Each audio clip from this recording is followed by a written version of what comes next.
Hey guys, Lindsay from Anytime Fitness in Lake Country here.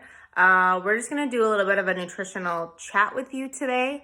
Just bear in mind, I am not a professional speaker. I don't have a professional camera. I'm not a videographer, nothing like that.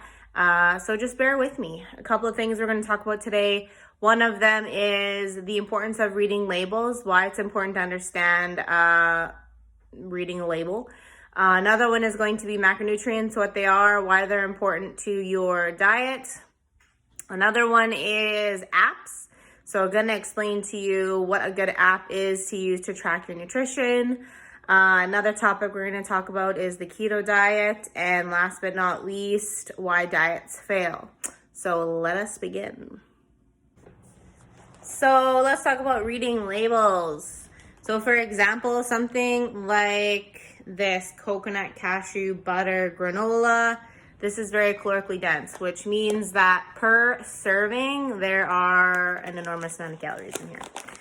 So if you check the label, it's talking about how per serving, so per half a cup, 55 grams, there is 13 grams of fat, there is 35 grams of carbs, and protein is 5. So it's really important to see, because even though something says, there's 280 calories, you want to look and see per how much. Half a cup is not very much. Of 200 calories worth of that cereal, this is what it looks like. It's a really small amount, barely covers the bottom of the bowl. So it's just really important to read your labels, you guys, because if you are a lot of the times people will think, oh, granola's good for you. It's not, has nothing to do with whether it's good for you. It's very calorically dense. So if you want to keep an eye on your calories and that's something that you're trying to do, then reading a label is going to be really important and helpful for you.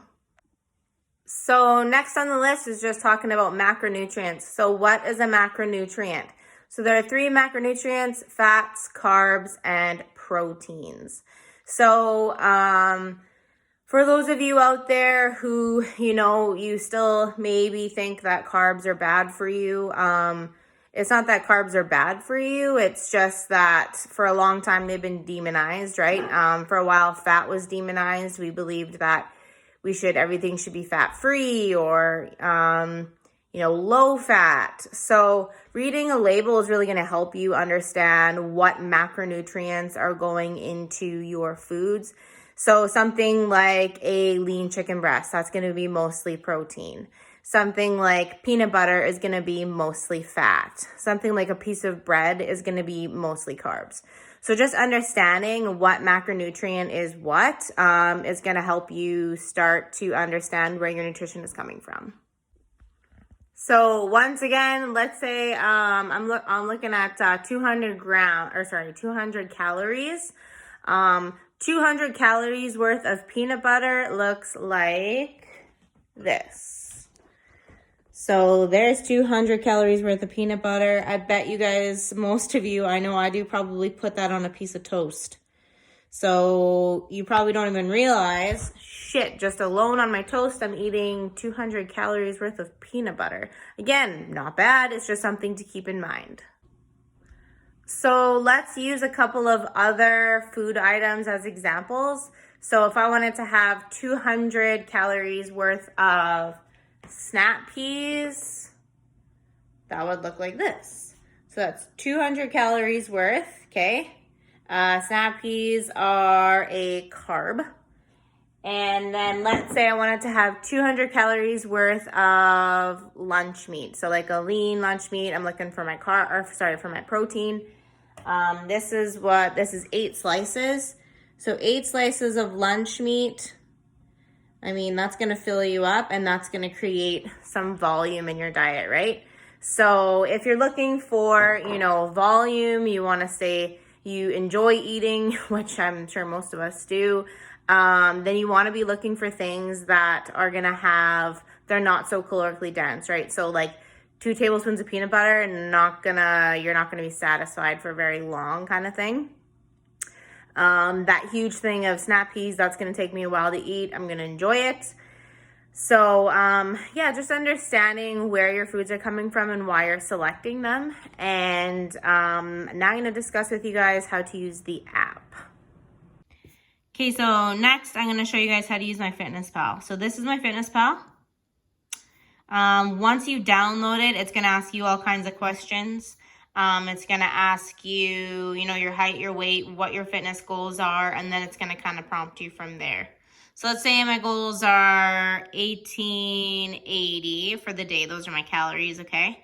So if I want to add something into my diary, I just go, this would be home. If I want to get to my diary, if I want to add something, let's say I wanted to add,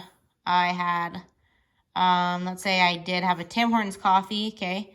And let's say I had 1 cream. Check mark. There you go. 90 calories, okay? Let's say I had a piece of toast. So toast, bang, enter, okay? So there's 100 calories. Let's say I had that 2 tablespoons of peanut butter. So 2, bang. So already today, 370, which is like, it's probably a regular meal. If I wanted to look at my macronutrients, which we just discussed, I want to see where my fats and my protein and my carbs are. I'd go more. Then I would go to nutrition, and then it shows you right there macros here. So it shows you I've had 29 grams of carbs, I've had 22 grams of fat, and I've had 13 grams of protein, okay? So it explains to you, it breaks everything down for you. So in meal 2, right, you start entering everything in. It's going to explain to you where your calories are coming from and what types of macronutrients you're consuming, what percentage of protein you're taking in, what percentage of carbs, what percentage of fats. Okay, so next we're going to talk about why people or why something like the keto diet is very popular right now. Remember, it used to be fat-free diet, and then it was low carb, and now it's keto, right? So it's easier for us as humans to make things less complicated, if that makes any sense. So it's easier for us to just completely eliminate an entire, or mostly 2 entire macronutrients from our diets. So it's easier for us to understand, okay, we can just eat fat.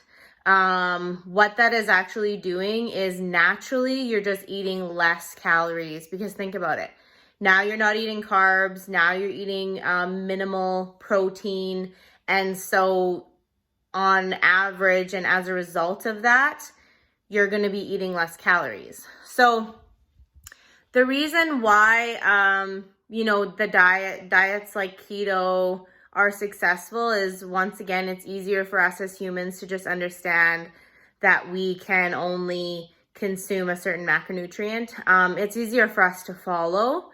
That's why for a while there, fat was bad, remember? So it was like, oh, don't eat anything that has fat in it. Remember too that out of the 3 macronutrients, fat is the most calorically dense. So carbs, there are 4 calories per gram. Same with protein. Fat, there is 9 calories per gram. So it made sense for the food industry to make everything low fat, because it was just easier for us as humans we would lose weight, obviously, as a result, because there's more calories in fat than anything else. That is another reason why these diets fail, though, because they're not long-term. It's harder for people to stick to something that they can't see themselves doing forever. I've tried the keto diet. It worked, of course. I did lose weight, because as a result of just kind of eating less calories.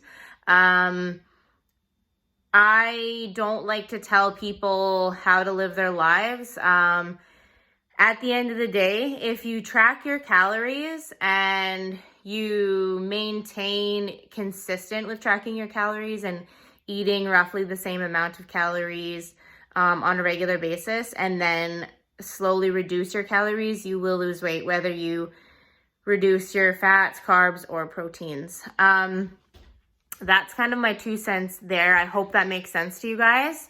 If you enjoy this video, I'm so happy for you. I honestly, like I said, I'm not a videographer. I'm not a professional. I don't have a professional camera. I just kind of wanted to get some information out there to you guys. Let me know what else you want to see. Have a great day.